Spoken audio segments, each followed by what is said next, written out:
कक्षा 12 विषय हिंदी, पाठ राष्ट्र का स्वरूप। पिछले वीडियो में हमने पढ़ा कि हमारा राष्ट्र 3 तत्वों से मिलकर बना है: भूमि, जन और संस्कृत। पिछले वीडियो में भूमि के विषय में हम पढ़ चुके हैं। दूसरा तत्व है जन। जन माने मनुष्य। मातृभूमि पर निवास करने वाले मनुष्य से राष्ट्र का दूसरा अंग है। पृथ्वी हो और मनुष्य ना हो तो राष्ट्र की कल्पना असंभव है। लेखक का कहना है कि मनुष्य के बिना राष्ट्र की कल्पना असंभव है। पृथ्वी और मनुष्य के सम्मिलन से राष्ट्र का स्वरूप बनता है और मनुष्य के कारण ही पृथ्वी माता कहलाती है, मातृभूमि कहलाती है। माता भूमि पुत्र हम पृथिव्या। भूमि माता है, मैं उसका पुत्र हूँ।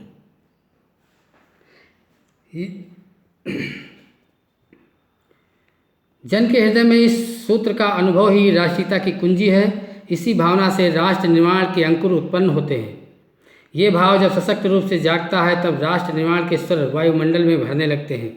इस भाव के द्वारा ही मनुष्य पृथ्वी के साथ अपने सच्चे संबंध को प्राप्त करते हैं।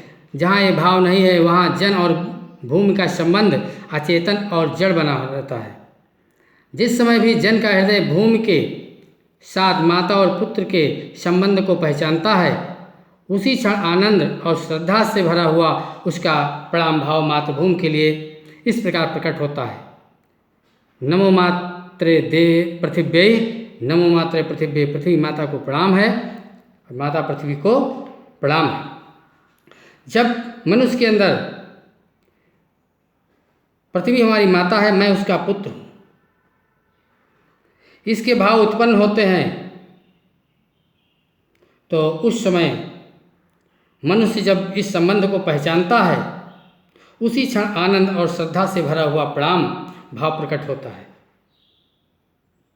और माता पृथ्वी को प्रणाम है, माता पृथ्वी को प्रणाम है, ये कहता है। ये प्रणाम भाव ही भूमि और जन का दृढ़ बंधन है। इस भाव के उत्पन्न होते ही मनुष्य के कर्तव्यों और अधिकारों का उदय हो जाता है। मनुष्य अपनी मर्यादा समझ लेता है, अपने कर्तव्य और अपने अधिकार जान लेता है कि जो जन पृथ्वी के साथ माता और पुत्र के संबंध को स्वीकार करता है, उसे ही पृथ्वी के वरदानों में भाग पाने का अधिकार है। माता के प्रति अनुराग और सेवा भाव पुत्र का स्वाभाविक कर्तव्य है, वह ये निष्कारण धर्म है। लेखक महोदय कहते हैं कि पुत्र का स्वाभाविक कर्तव्य है अपनी माता की सेवा करना और उससे स्नेह रखना। स्वार्थ के लिए पुत्र का माता के प्रति प्रेम पुत्र के अधःपतन को सूचित करता है। जो जन मातृभूमि के साथ अपना संबंध जोड़ना चाहते हैं, उसे अपने कर्तव्य के प्रति पहले ध्यान देना चाहिए। माता अपने सब पुत्रों को समान भाव से चाहती है। इसी प्रकार पृथ्वी पर बसने वाले जन बराबर हैं। लेखक महोदय का कहना है कि माता के लिए सभी पुत्र समान हैं। इस पृथ्वी पर रहने वाले सभी लोग बराबर हैं, न कोई ऊंचा है न कोई नीचा है। सबका समान अधिकार है। इस पृथ्वी पर निवास करने वाले जनों का विस्तार अनंत है। यहाँ पर बहुत से लोग रहते हैं। नगरों में, गांवों में, जनपदों में, जंगलों में, पर्वतों पर, अनेक जगहों पर यहाँ पर लोग रहते हैं। अनेक भाषाएं बोलते हैं, अनेक धर्मों को मानने वाले हैं। लेकिन मातृभूमि के लिए सभी के भाव स्नेह पूर्ण हैं। सभ्यता और रहन सहन की दृष्टि से जन एक दूसरे के आगे पीछे हो सकते हैं, किंतु इस कारण से मातृभूमि के साथ उनका जो संबंध है उसमें कोई भेदभाव उत्पन्न नहीं हो सकता। कहने का तात्पर्य है कि व्यक्ति रहन सहन की दृष्टि से छोटा बड़ा हो जाता है, ऊंचा नीचा हो सकता है, लेकिन पृथ्वी माता के लिए सभी पुत्र उसके बराबर हैं। कोई भेदभाव उनके प्रति नहीं रहता है। पृथ्वी के विशाल प्रांगण में जब जातियों के लिए समान क्षेत्र है, समन्वय के मार्ग में भरपूर प्रगति और उन्नत करने का सबको एक जैसा अधिकार है। पृथ्वी पर सभी जातियों का समान अधिकार है। किसी व्यक्ति को पीछे छोड़कर या उसकी उपेक्षा कर कोई भी राष्ट्र उन्नत नहीं कर सकता। किसी जन को पीछे छोड़कर राष्ट्र आगे नहीं बढ़ सकता। अतएव राष्ट्र के प्रत्येक अंग की शुद्ध हमें लेनी होगी। राष्ट्र के शरीर के एक भाग में निरंकार और निर्बलता का निवास है तो समग्र राष्ट्र का स्वास्थ्य उतने अंश में असमर्थ रहेगा। इस प्रकार समग्र राष्ट्र को जागरण और प्रगति की एक ऐसी उदार भावना से संचालित करना होगा। कहने का तात्पर्य यह है कि जिस प्रकार से शरीर के किसी अंग में निर्बलता है या रोग है तो पूरा शरीर स्वस्थ नहीं हो सकता, अस्वस्थ रहता है। उसी प्रकार राष्ट्र में किसी भाग में शक्तिहीनता अथवा अज्ञान का अंधकार है वो राष्ट्र अस्वस्थ माना जाएगा। इसलिए आवश्यक है कि राष्ट्र में सर्वत्र एक ही प्रकार से जागरण और उदार भावना से उसकी प्रगति का प्रयास किया जाए। जन का प्रवाह अनंत है। जन का प्रवाह अनंत होता है। सहस्त्रों वर्षों से भूमि के साथ राष्ट्रीय जन ने तादात्म्य प्राप्त किया है। जब तक सूर्य की रश्मियाँ नित्य प्रातःकाल भुवन को अमृत से भर देती हैं तब तक राष्ट्रीय जन का जीवन भी अमर है। इतिहास के अनेक उतार चढ़ाव पार करने के बाद भी राष्ट्र निवासी जन नई उठती लहरों से आगे बढ़ने के लिए अजर अमर है। जन का संततवाही जीवन नदी के प्रवाह की तरह है जिसमें कर्म और श्रद्धा के द्वारा उत्थान के अनेक घाटों का निर्माण करना होता है। कवि महोदय का कहना कि हमारे राष्ट्र में निवासियों की श्रृंखला निरंतर चलती रहती है। हजारों वर्षों से मनुष्य पृथ्वी के साथ अपना एकत्व समर्पण बनाए हुए है।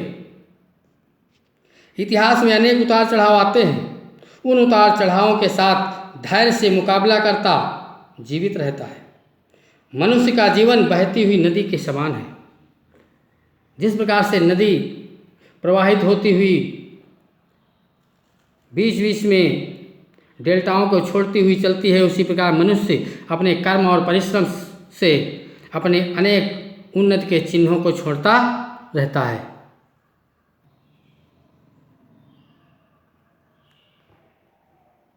इसका तीसरा तत्व है संस्कृत।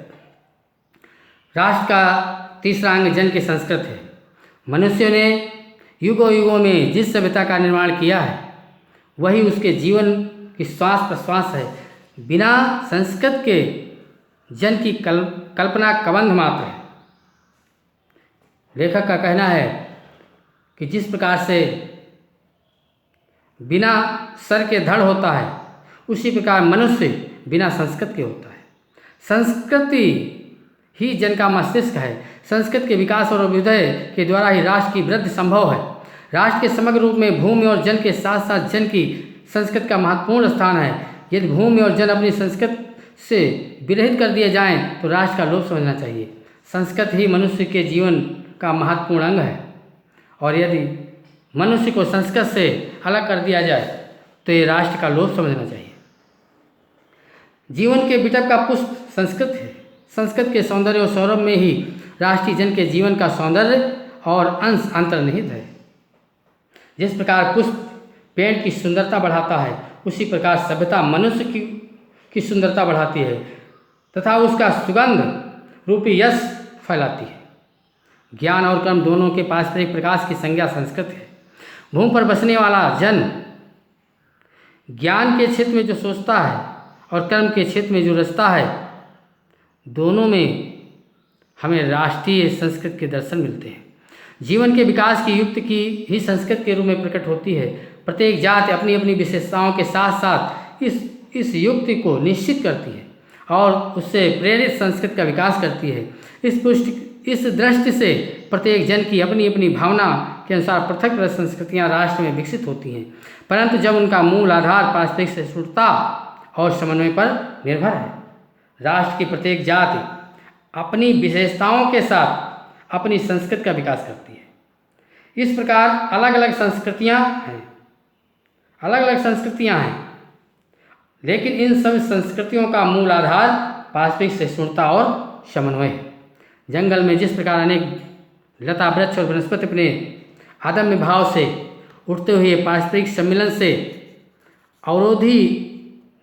अविरोधी स्थिति प्राप्त करते हैं, उसी प्रकार राष्ट्रीय जन अपनी संस्कृतियों के द्वारा एक दूसरे के साथ मिलकर राष्ट्र में रहते हैं। जैसे जंगल में अनेक पेड़ लताएं एक साथ बढ़ते फलते फूलते हैं, उसी प्रकार हमारे देश के मनुष्य भी अपनी अपनी संस्कृतियों के साथ एक दूसरे के साथ हिल मिलकर रहते हैं। जिस प्रकार जल के प्रवाह नदियों के रूप में मिलकर समुद्र में एक रूपता प्राप्त करते हैं, उसी प्रकार राष्ट्रीय जीवन की अनेक विधियाँ राष्ट्रीय संस्कृत में समन्वय प्राप्त करती हैं। समन्वयुक्त जीवन ही राष्ट्र का सुखदायी रूप है। साहित्य, कला, नृत्य, गीत, आमोद प्रमोद अनेक रूपों में राष्ट्रीय जन अपने अपने मानसिक भावों को प्रकट करते हैं। हमारे देश के व्यक्ति अपने अपने मानसिक भावों को साहित्य, कला, नृत्य, गीत, आमोद प्रमोद के रूप में प्रकट करते हैं।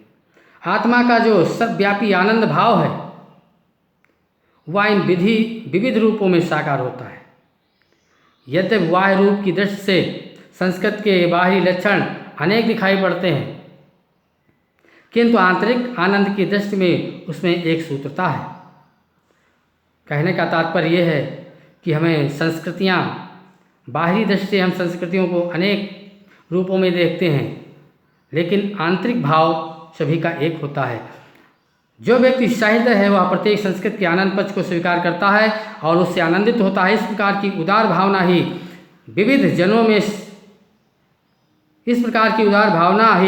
विविध जनों से बने हुए राष्ट्र के लिए स्वास्थ्यकर है। गांव और जंगलों में स्वच्छंद जन्म लेने वाले लोकगीतों में, तारों के नीचे विकसित लोक कथाओं में संस्कृत का अमित भंडार भरा हुआ है, जहाँ से आनंद की भरपूर मात्रा प्राप्त हो सकती है। राष्ट्रीय संस्कृत के परिचय काल में उन सबका स्वागत करने की आवश्यकता है। हमारी संस्कृतियाँ प्राचीन लोकगीतों, लोक कथाओं में भी परिलक्षित होती है, उससे भी हमको ज्ञान लेना चाहिए। पूर्वजों ने चरित्र और धर्म, विज्ञान, साहित्य, कला और संस्कृत के क्षेत्र में जो कुछ भी पराक्रम किया है, उस सारे विस्तार को हम गौरव के साथ धारण करते हैं और उसके तेज को अपने भावी जीवन में साक्षात देखना चाहते हैं। यही राष्ट्र संवर्धन का स्वाभाविक प्रकार है। जहाँ अतीत वर्तमान के लिए भारूप नहीं है, जहाँ भूत वर्तमान को जकड़ नहीं रखना चाहता, वरन अपने वरदान से पुष्टि करके उसे आगे बढ़ाना चाहता है, उस राष्ट्र का हम स्वागत करते हैं। लेखक महोदय कहते हैं कि पूर्वजों के चरित्र, धर्म, विज्ञान, साहित्य, कला और संस्कृत के क्षेत्र में जो उन्नति की है, हम उस पर गर्व करते हुए और उसे राष्ट्र की विभूति मानते हुए उसको स्वीकार करते हैं। प्राचीन के प्रति गौरव की भावना से एक प्रकार का तेज निकलता है और उस तेज को हम अपने भविष्य के जीवन में प्रत्यक्ष होता हुआ देखना चाहते हैं। हमारी कामना होती है कि इस गौरव को हम अपने जीवन में उतारें और अपने भविष्य को मजबूत बनाएं। यही राष्ट्र के विकास का स्वाभाविक ढंग है। जहाँ अतीत वर्तमान के लिए भारूप नहीं है, जहाँ भूत वर्तमान को जकड़ नहीं रखना चाहता, जिस राष्ट्र में भूतकाल वर्तमान पर बोझ नहीं होता है, जहाँ भविष्य को ही सब कुछ नहीं माना जाता, हम उस राष्ट्र का अभिनंदन करते हैं, हम उस राष्ट्र का स्वागत करते हैं।